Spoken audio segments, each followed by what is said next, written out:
Sa amang dako ng bansa, ipinagdiriwang natin ang Halloween season. At dahil dito, hindi mawawala ang patalbugan ng Halloween costume na taon-taon nating pinag-aandaan. Gaya na lang ng idinaos sa Enchanted Kingdom kasabay ng pagdaraos ng kanilang ika-10 taong anibersaryo. May report si Maricel Halili. Sa Capiz, Aswang Festival ang drama. Dito sa Enchanted Kingdom, iba ang tema. Samot-sari ang bumisita dito ngayong panahon ng undas. May lolang pagala-gala. Kahit kulubot na, mukha pa ring elitista. Itong si Totoy, 12 anyos pa lang pero tila pinagsakluban na ng langit at lupa. Pati kalaban ni Shider, naligaw ata. Itong ang mamang ito, dito pa nagbenta ng longganisa.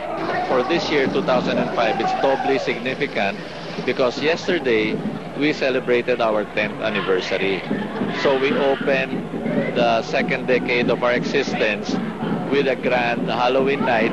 Pero sa huli, isa lang ang nanalo. Ibitin ka ba naman ng 10 oras? Hindi pa kaya maawa ang judges sa'yo? Maraming pong salamat sa kanila. Dahil po sa kanila, nanalo po kami.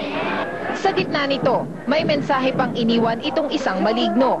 Sana po, pangalagaan niyo po yung ating kalikasan tsaka yung ating kagubatan. Kasi po, doon po tumataas ang ating ekonomiya.